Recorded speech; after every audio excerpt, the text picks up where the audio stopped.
Please subscribe the channel and don't forget to click the bell icon.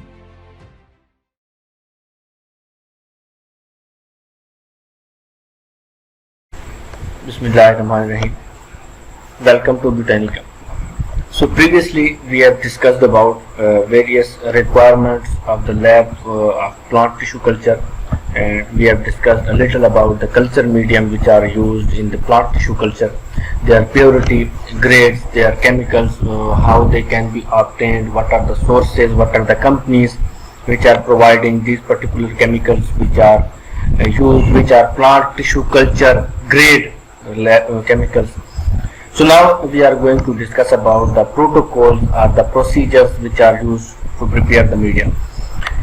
So as far as the culture medium preparation and their pouring of that particular culture medium and then their incubation, these steps are concerned, they are basically the same for the bacteria, fungi and plant tissue culture, but the difference occurs here in the type of a tissue culture, its stability, the pH and its requirement of the temperature and light, because some of the culture medium are light sensitive as well, and their stability is also vary from one tissue culture to another. For example, some tissue culture can be stored for longer period of time, but others cannot be stored, and they cannot be stored for longer period of time, and they should be used after they are prepared immediately. So these are the various things which vary from one culture medium to another, and it is because of the difference of the composition of this culture medium. So basically those steps are the same, but we are going to discuss about the protocol of plant tissue culture separately.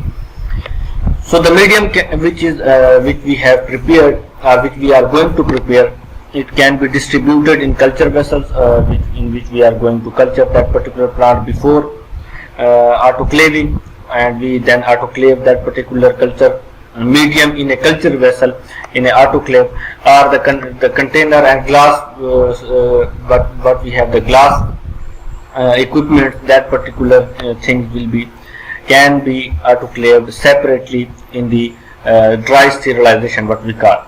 So autoclave is the wet sterilization, but sometime we are going to autoclave, or we are going to disinfect these glass slides and glass petri dishes, which are the glass equipment, separately in an oven which we call the dry autoclaving or dry sterilization. For preparation of media with gels, add the gel powder to the medium to be autoclaved. So for example, if we have to add the gel powder, for example, if we are going to add the agar or gelidinium or anything else which is nature of gel like, so that's why it will be added after the addition and dissolving all the other chemicals, the rest of the chemicals, and at the last we are going to add that particular gel, because if we are going to dissolve it previously or before those chemicals, so this all the culture medium will be converted to a semi-solid culture medium, and we will not be able to dissolve the other chemical. So that's why for preparation of the culture medium, so gels and other mediums are added when we have dissolved, and we have dissolved all the chemicals which are required, for example vitamins and any other. But there are some other compounds which we call the heat labile compounds. So what are heat labile compounds? These are those compounds which are subject to change their nature when they are heated. So their chemical structure, their nature of that particular chemical, the structure of that particular chemical is changed when they are heated. So there are some compounds, for example we have L-glutamine and gibberellic acid. So mostly and for the most of time we are using these particular two chemicals in the plant tissue culture, but it can be taken into account that these chemicals and many other chemicals which are heat labile, so they should be filter sterilized and added to autoclaved medium. So heat labile compounds are first sterilized, filter sterilized, that is the filter sterilization is something else. So they are not subject to autoclaving, because in the autoclave there is an intense temperature, about 121 degrees Celsius temperature. So when in the autoclave that particular temperature reaches, so it will change the nature of these heat labile compounds. So that's why those compounds like L-glutamine and gibberellic acid are filter sterilized. So what is filter sterilization? We have various membrane filters and other filters which have a very small pore size, and that's why that pore size will not allow any fungal or bacterial spores to be entered in the sterilized media. So that's why we are going to filter sterilize it. We are not going to add in the autoclave. So when we have autoclave the other media, so now we are going to add that heat labile compound, so that they should be present in their original condition. The same might apply to indole acetic acid, which is the oxygen. So these are, along with these three chemicals, there are many other chemicals which are also heat labile compounds, and this particular thing is mentioned on the label of the chemical, that this chemical is heat labile, so it should not be heated more than this particular temperature. So it is also written, and we also have some protocols where these things are written, that these chemicals are heat labile, so they should not be heated above this particular temperature. So these are the beforehand precautions we have not. So now we are going to discuss the major protocol, actual protocol of the culture medium. So first of all, we have established a step-by-step routine for preparing a medium. For example, what is the step-by-step routine? Because we are going to make and we are going to synthesize, we are going to make these all the culture mediums for multiple times. So now we are not going to make it once. So that's why the step-by-step approach, the sequence approach, that first we are going to do this and this and this, and this is the sequence. When you realize and when you remember that particular sequence, so what will be the advantage of this particular routine? It will ensure that the medium is identical in composition each time, because at every step you are able to check the purity and as well as that the medium is in the its actual composition, identical composition, and it is not changed, and it is also easier to pinpoint possible mistakes. So if you have made a mistake in a step, so you will be able to easily identify that particular step, that particular mistake, and you will. So if you are in the first step or second or third step, so you will be able to, if you are able to pinpoint the mistake which you have made between second and third step, so now you can go and you can make it from scratch. So these are the step-by-step approach has advantage to pinpoint the mistakes which you have made, because when you are doing again and again this particular making of this particular culture medium, so you will remember, and you should remember the steps and what is the condition of that particular culture medium after third step, after fourth, fifth and sixth step. So if there is something changed in the culture medium, so you can easily identify it and you can change it or you can modify it. So add each component according to the list of the ingredients and check it off on the list. So it is better to make a list of the chemicals with their grams required for, or milliliters required for the making of the culture medium.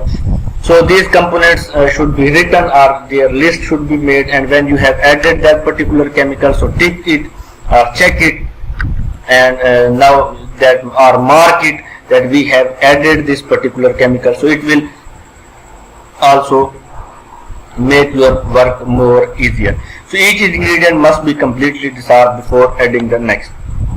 So we have many chemicals which are added in the plant tissue culture and also in other culture medium. So what should be the common practice? So if we have added one chemical and it is not dissolved at the normal room temperature and it is not heat labile compound, so what we do, we are going to dissolve it completely, either if it take 30 minutes or 40 minutes or 1 hour, so whatever the time it might take. So you are going to dissolve it first, and then after you are going to add the next chemical. So if you have added the chemical before the first chemical is not dissolved, so it will badly affect your composition of the culture medium. For example, if 1 liter of the medium is required with about 400 ml in a 2 liter beaker placed on a bed. So this is the common practice. So if your requirement is of 1000 liter, so first you should take a small amount of solvent, for example 400 ml of water, then dissolve that particular chemical in 400 ml water, and then make it up to the mark of 1000 ml with the distilled water. So third step is measure each component carefully by using the correctly sized pipette or graduated cylinder and the proper range balance. So we have these equipments, this glass equipments which is used to measure all these things. So either we are going to measure, for example, if we have to measure something in the microliter, so we are using a pipette which is called the micro pipette or micro pipetter. So it has the ability to take amount in the microliters, but we cannot take measure in the graduated cylinder.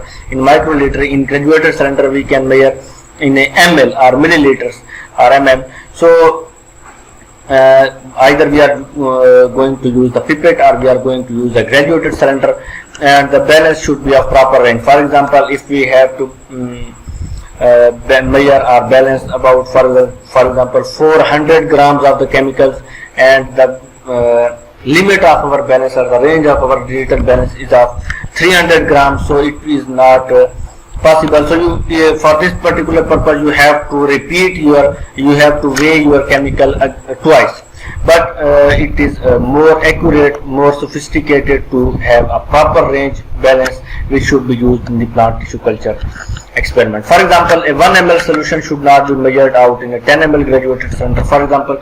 So it should be taken into account that how much amount you are going to get from that particular chemical, and which one of the cylinder or which one of the equipment you are going to use. If you have to take amount in a milliliter and you are using a pipette which is going to take the amount in the microliter, so you have to repeat your step many times again and again. So it is also accurate, and it is also easy for you to measure. For example, if you are going to measure 1 ml solution, then use 5 ml graduated cylinder or 3 ml graduated cylinder to measure the 1 ml solution. So after all the ingredients have been added and dissolved with the exception of the gelling agent, and add water to just below the final. So when we have added all the chemicals and they are also dissolved in the culture medium, so but you are not going to add the gelling agent before it and add water to it just below the final volume. So if we are going to make 1000 ml of the culture medium, so now we are going to add the water to 950 or 900 ml, and then what we are going to do, we are going to do add the gelling agent. So check and adjust the pH of the medium to the required value by adding drop wise while stirring, either 2.2 molar KOH or 0.5 normal HCl as needed. So it is also the case what here that the pH is also pH has also effect, and pH of the culture medium has various adverse effect as well if the pH is not at the optimum level. So after every culture medium what we have made in the fungal or in the bacterial lab for the bacteria or for the fungi, so their pH is also adjusted when they are completely added. So for example, if we have completed our culture medium, so now we are going to make it pH, either for example if its pH is 9 and we require a pH of 7 or pH of 7.5 or 7.3, lower pH, acidic pH or neutral pH, comparatively lower pH, so what it will be, we are going to add 0.5 normal HCl hydrochloric acid, but it should not be added in a, for example, we are not going to add it in a ml of HCl, so we are going to add it drop wise, and we are also going to stir it. So by the stirring, all the drop of the 0.5 normal HCl which is added, so it will be dissolved in whole or in the complete culture mediums, and the pH will be of all the culture medium, not the upper surface of the culture medium where the 0.5 normal HCl is added. So similarly is the case here with the basic. So if we are going to use the 0.2 molar KOH, so what we are going to do, if the pH is required, pH is more than 10 or more than 7, more than neutral pH, and our culture medium pH is 0.5 or 6 or 7 or 6.5, so we will add the 0.2 molar KOH. So after adjusting the pH, bring the solution to the final volume by using a graduated cylinder. So when we have adjusted the pH, when we have dissolved all the chemicals, we have added the solvent, and now we are going to make it up to the mark. So for gelide media, weigh about the needed amount of agar and gelling compounds for preparing 500 and add to a 1 liter flask. So what we are going to do now, we are going to do the gelide media. For example, if we are going to make a semi-solid culture medium, agar medium, so after dissolving all these things, adjusting the pH, now we are going to add the gelling agent. So 500 ml of the prepared medium, and label the flask and cap with aluminum foil. So this is the common practice which is used in the microbiology lab as well.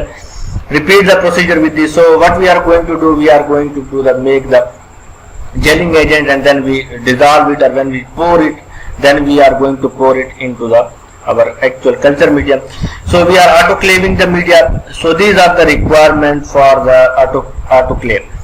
So when these autoclave, when we place these things into the autoclave, so the temperature, so this is the temperature which is required for autoclaving, for disinfecting the culture medium. So this is the 121 degrees Celsius should be the temperature, and 105 kilopascal should be the pressure, and it will be sterilized for 15 to 20. So these are the requirements. So 15 to 20 minutes requirement is for these two conditions. So autoclave should be kept at 121 degrees Celsius and 105 kilopascal for 15 to 20 minutes. So now we are talking about the whole procedure, or the whole autoclave procedure will take 15 to 20 minutes. So when it reaches to this particular temperature and pressure, so it should be placed for 15 to 20 minutes at this particular temperature and pressure. Allow sufficient air volume in the flask to prevent the media from boiling over. So air is also allowed, but if air is in excess, so what will it does, the media will start boiling, and the boiling temperature is 100 degrees Celsius, and your temperature requirement is 121 degrees Celsius. So your requirement will not be met, and the autoclave procedure will not be, there will be not a complete disinfection. So it is also important to complete the temperature and pressure as well. So label, so now we have before adding or before making it to the culture medium, so what we are label the pre-sterilized container or plastic petri dishes with the name of medium and date of preparation. So before autoclaving, you have to label that particular chemical and petri plates what you are going to autoclave. Now after autoclaving, you are going to cool the medium and swirl the solution gently to stir that particular solution. If filter sterilized compounds are to be added to the medium, so what are the filter sterilized compounds? These are those compounds what we have talked about, the heat labile compounds. So the appropriate amounts are the compounds are added to autoclaved medium when cooled but not yet solidified, because in the autoclave the temperature is 121 degrees Celsius, so it will make a solidified medium to a liquid medium. So when it is warm, so you can add a heat labile compound into it, but when it will be cooled, so you are not able to add anything. So when you have placed out of autoclave, so now you can add these particular chemicals. So warm to the touch but not hot. So when you touch it, it will be warm but it will not be hot. Mix thoroughly by swirling the solution, and when sufficient cool, dispense the medium into labeled sterile container using good aseptic techniques. So this is the protocol for the making of the culture medium or for plant tissue culture. So it is simply the same, but there are certain modifications which we have used in this particular culture medium. So and in the last step, when it is cooled, so we are going to transfer that particular culture medium into a labeled and sterile containers, which we have sterilized either in the autoclave or we have sterilized in the oven. And by using aseptic, what are aseptic technique? These are the techniques which are used in the transferring of the culture medium, which are used. So, and we are going to discuss it next, inshallah.